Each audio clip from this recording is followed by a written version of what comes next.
Sim! Eu sou o professor Bairros e no tutorial de hoje nós vamos ver a análise de circuitos AC, capacitor, indutor e a impedância. Nesse tutorial vou começar a fazer a análise completa em circuitos AC. Você verá o conceito de impedância e como calcular as correntes e tensões com o ângulo e tudo mais. Vamos lá?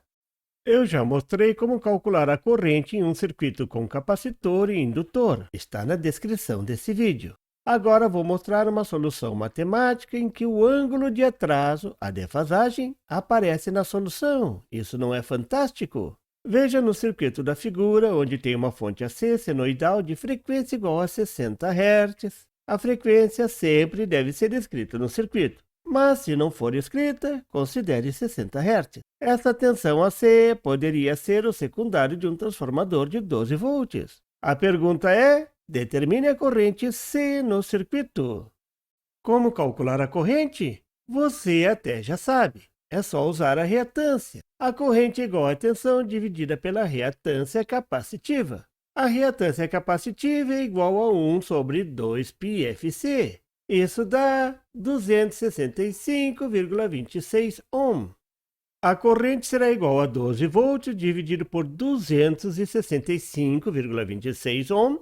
Isso dá 0,045 amperes, ou 45 miliamperes. Note que você tem informação do módulo da corrente, a amplitude, mas não tem informação nenhuma sobre o ângulo. Na prática, você mede o módulo, então essa solução já ajuda muito.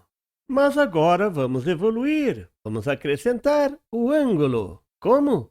Usando os ensinamentos do Sr. Euler.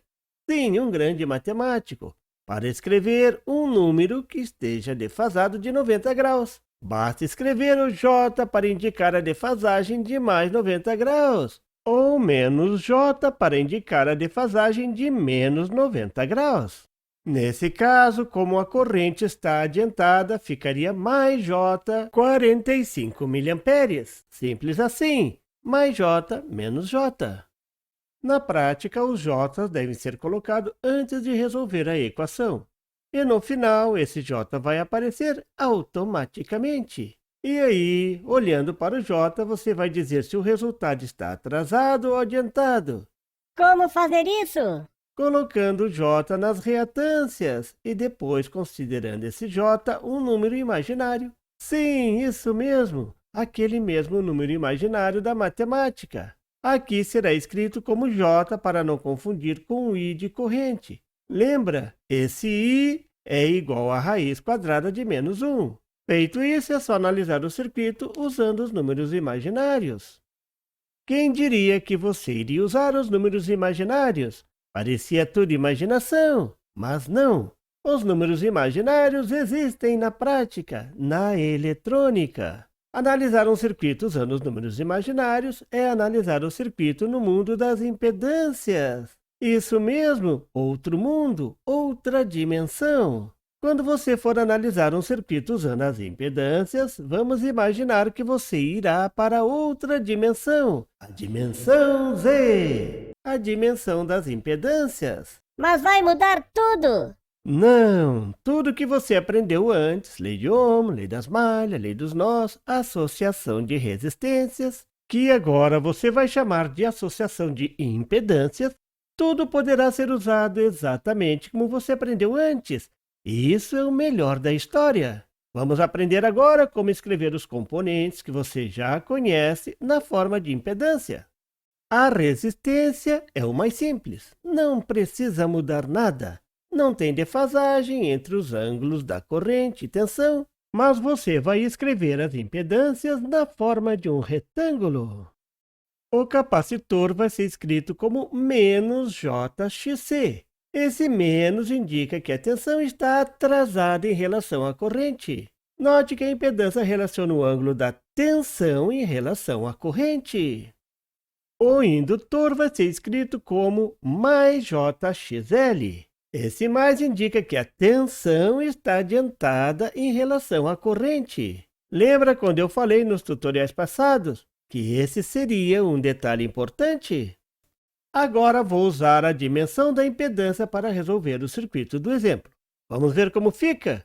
A pergunta é: determine a corrente IC no circuito. Agora vou solucionar usando a impedância. Tudo começa como antes, não tem novidade. Tem que descobrir a reatância capacitiva. Já fizemos isso antes. A reatância é igual a 265,26 ohm. Agora temos que mudar o circuito, colocar a impedância no lugar da capacitância. Observe bem no diagrama, agora tem Z1 no lugar de C1. O retângulo com o valor menos J 265,26 ohm indica que essa reatância é um capacitor, simples assim. Agora vamos calcular a corrente. Qual a regra vamos usar? Isso mesmo, a lei de Ohm aplicada na dimensão impedância. Corrente igual a tensão dividida pela impedância. Como escrever a tensão? Como a tensão descrita não tem defasagem alguma, só tem um módulo, então não precisa escrever o J, simples assim. A corrente fica igual a 12 volts dividido por menos J 256,26 ohm. Você deve dividir primeiro os módulos, as partes inteiras.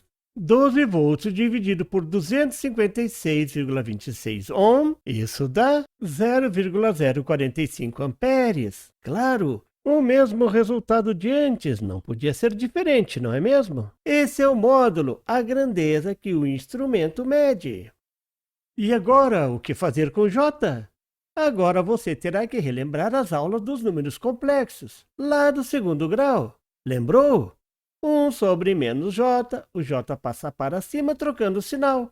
Então fica mais J. Se fosse 1 sobre mais J, ao passar para cima ficaria menos J. O J com o sinal invertido é chamado de complemento.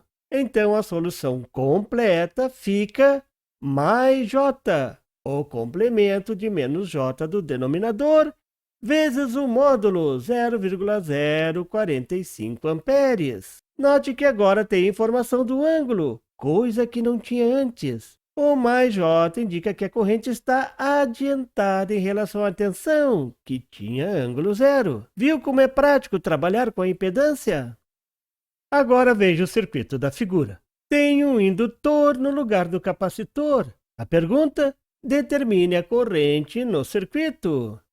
O que muda na solução? Nada. É só mudar para a dimensão impedância. E como começa a mudança?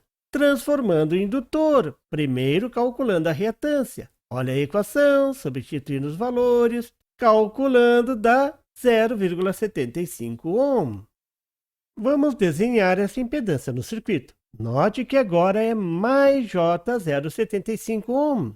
Essa é a diferença entre o indutor e o capacitor. O capacitor é menos J.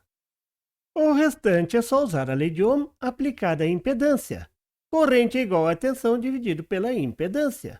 Substituindo os valores, isso dá menos J 15,91 amperes. Note que ao passar o J para cima, foi usado o complemento, trocou o sinal. Note a mágica, agora tem informação do ângulo. O menos J indica que a corrente está atrasada de menos 90 graus. Não precisa decorar nada, é só saber trabalhar com a impedância.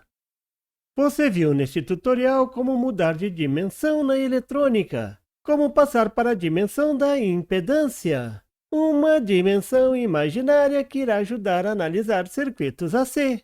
No próximo tutorial você verá como analisar circuitos com resistências, capacitâncias e indutâncias, tudo junto. Aguarde!